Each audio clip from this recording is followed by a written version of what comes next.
Channel আশা করি তোমরা সবাই ভালো আছো আর আমিও ভীষণ ভালো আছি।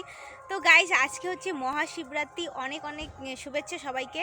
তো তোমরা কে কে শিবরাত্রি করছো সেটা অবশ্যই জানিও। আর আমি এবার শুধু জল ঢেলে চলে আসবো, মানে সারা রাত জাগবো না, আমি জল ঢেলেই চলে আসবো। আর এবার তো এখন আমি বেরোবো, আমি সবটাই রেডি হয়ে গেছে। তো ভিডিওটাই তোমাদের সাথে শেয়ার করবো, তো তোমরা দেখতে থাকো কোন মন্দিরে যাচ্ছি, কি করবো সবটাই তোমার সাথে শেয়ার করবো। তোমরা কে কে শিবরাত্রি করছো সেটা কিন্তু অবশ্যই জানিও। পাশে কিন্তু বক্স বাজছে, তাই আর কিছু বেশি বলছি না। তো আমার কেমন লাগছে সেটা কিন্তু অবশ্যই জানিও। তো চলো এখন বেরোনো যাক। যেহেতু অনেকটা দূর যেতে হবে তাই আমি একটা পুরো বড় গামলার মধ্যে সাজিয়ে নিয়েছি। আর গাইস এটা কিন্তু আমার খুব ভারী পড়েছিল, কারণ পিতলের জিনিস সবাই জানো যে একটু বেশি ভারী হয়। তো এটা নিয়ে কিন্তু খুবই প্রবলেমে পড়ে গেছিলাম। যেহেতু সব কিছু রেডি হয়ে গেছে, রেডি করার পরে আমি মন্দিরে ঠাকুরটাকে গিয়ে ঢেলে নিলাম। আর হ্যাঁ, আমার বাড়িতে 2-3 মামি করেছে, কিন্তু ওরা বাড়িতেই ঢেলেছে, ওরা আর মন্দিরে যায়নি। তাই আমি ঠিক করেছিলাম যে যেহেতু একটু পুজো করবোই, তাই মন্দিরে একটু সাজুগুজু করে গিয়ে বিকেল টাইমে জলটা ঢেলে আসবো। যাই হোক, আমার কিন্তু এখানেও জল ঢালা কমপ্লিট হয়ে গেছে। তারপর আমি রেডি হয়েই নিয়েছি একবারে। তারপর এখান থেকে বেরিয়ে আমি মন্দিরে চলে যাব। মন্দিরে ঢেলে এসেই তারপরে আমি আর আজকে উপোস করবো না, যেহেতু আমি 4 প্রহরে জল ঢালবো না। তো তোমরা কিভাবে পুজোটা কমপ্লিট করলে সেটা কিন্তু অবশ্যই জানিও।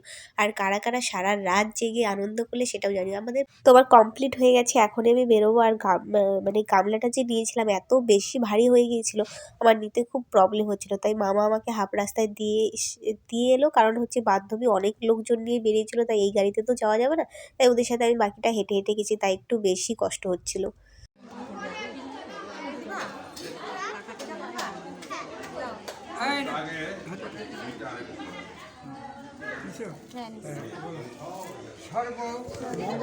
তো এখানে অঞ্জলি ঠঞ্জলি নিয়ে তারপরে এখানে এলাম ঠাকুরের মাথায় জল ঢালতে। আর এখানে 7 পাক আগে ঘুরতে হবে, তারপর গিয়ে জল ঢালতে হবে। তো এখানে দেখতেই পাচ্ছ প্রচুর ভিড়, ওই দিন মন্দিরে যা ভিড় হয়েছিল। আর এই মন্দিরে কিন্তু ফার্স্ট টাইম এলাম, আমাদের আমবাড়িতেই মন্দিরটা, কিন্তু আমি এখানে আগে এসেছিলাম অনেক আগে, তখন এতটা সুন্দর করে সাজানো ছিল না। এবার দেখি বেশ মনটা ভরে গেছে, মন্দিরটা এত ভালো লাগছিল। আর এত লোকজন ছিল সেদিন, আরও বেশি ভালো লাগছিল। তো তোমরা কিভাবে পুজোটা করলে সেটা কিন্তু অবশ্যই জানো। আর ভিডিওটা দিতে একটু আপলোড হয়ে গেল, আর গলাটাকে একটু ইগনোর করো, ঠিক আছে?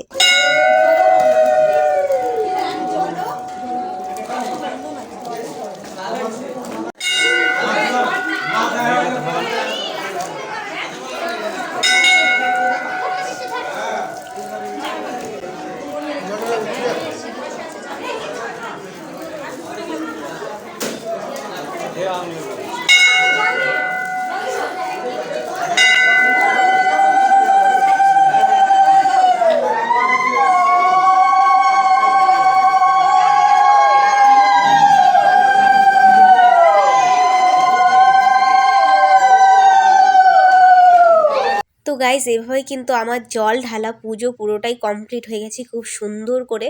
আর মন্দিরে গিয়ে জল ঢেলে বেশ ভালো লাগলো, এত লোক হয়েছিল। মানে যারা নিজের বাড়িতে পুজো করছিল 4 প্রহরে জল ঢালবে, তারাও কিন্তু এই মন্দিরে গিয়ে গিয়ে জল ঢেলেছে। আর এত পরিমাণে ফল মানে সেটা হচ্ছিল, ফল বেলে এত পরিমাণে ফুল দুব্বা জলে ভরে যাচ্ছিল। বারবার করে লোক নিয়ে নিয়ে সেটা অন্য জায়গায় রেখে আসছে। তবুও মানে একটা লোক সারাক্ষণ ওখানে দাঁড়িয়েই ছিল, শুধু জল নিয়ে নিয়ে বালতিতে করে নিয়েই যাচ্ছে ওখান থেকে সরাচ্ছে। তো এখানে আবার একটা ছোট্ট শিব, এখানে একটা শিব ঠাকুর ছিল, এখানেই এলাম পুজো করতে। যেহেতু এখানে পরপর 3টে মন্দির আছে একসাথে, কালী মায়ের মন্দির আছে, এখানে একটা শিব ঠাকুর আছে। সব জায়গায় যেহেতু একটা জায়গায় পুজো দিতে গেলে যে যত কয়টা ঠাকুর থাকে সবাইকেই তো দিতে হয়, তো সব জায়গায় একটু ধূপ প্রদীপ জ্বালিয়ে দিলাম, সবার মাথায় একটু জল ঢেলে দিলাম। তো তারপর এইভাবেই কিন্তু পুজোটা কমপ্লিট করলাম। আমার কিন্তু বেশ ভালো লাগলো। তো তোমরা কিভাবে শিবরাত্রি পালন করলে, মহাশিবরাত্রি? তো এবার নিয়ে আমার সেকেন্ড টাইম পুজো। আমি কিন্তু আগে কখনোই শিবরাত্রি করিনি, অ্যাকচুয়ালি আমার দিদা করতে দিত না। তো যাই হোক, আমি কিন্তু কম বেশি সব পুজো করেছি, তাই জেদ করে এই পুজোটাও করেছি যে না আমি করব। করতে দিত না কি, এই পুজোতে নাকি অনেক নিয়ম আছে। আগেকার দিনের লোকেরা বলে, যেহেতু আমার দিদা হচ্ছে অনেক আগেকার দিনের লোক, তো তাই বলে যে তুমি যখন একটু বয়স হবে তখন গিয়ে করবা, এখানে অনেক নিয়ম আছে। তো যাই হোক, আমি আমার মতো করে নিয়ম করে করলাম। তো এর আগের বারও করেছি, এর আগের বার আমি পরের দিনও পালন করেছি শিবরাত্রি 4 প্রহরে পুজো করেছি। আর মন্দিরটা দেখো বেশ কিন্তু সুন্দর দেখতে, আমার তো ভীষণই ভালো লেগেছে। আর বেশি করে ভালো লেগেছে এই ফুলগুলো, এগুলো কিন্তু গাঁদা ফুল, কিন্তু সাইজটা এত বড় আর পাতাগুলো একটু অন্যরকম, কিন্তু এগুলো গাঁদা ফুলই। তো তোমরা যদি নাম জানো এর কারেন্টলি নাম কি সেটা আমাকে অবশ্যই জানিও। আর আমার গলা আর মানে কি বলবো, ঠান্ডাতে এতটা গলা বসে গেছে তোমরা বুঝতেই পারছো, গলাটাকে ইগনোর করে পুরো ভিডিওটা কেমন লাগলো সেটা জানিও। আর তোমরা কীভাবে কাটালে তোমাদের শিবরাত্রি সেটাও কিন্তু অবশ্যই জানিও। যেহেতু একটু বিকেল বিকেল হয়ে গেছিলো, তারপর তো ফটোগুলো খুব একটা ভালো আসেনি, তাও তোমাদের সাথে শেয়ার করলাম। আর কীরকম টপিকে ভিডিও দেখতে চাও সেটা কিন্তু অবশ্যই জানিও। আর হ্যাঁ, ভিডিওটা আপলোড করতে অনেকটাই লেট হয়ে গেলো, আমি কিছু ব্যস্ততার কারণে একদমই দিতে পারছিলাম না ভিডিও। আর আমার ফোনেও প্রবলেম হচ্ছে, তার কারণে একটু ভিডিও দিতে, আমার সব ভিডিও দিতে একটু লেট হয়ে যায়। তো দেখা হচ্ছে অন্য কোনো ভিডিওতে। Tata, bye bye, love you all.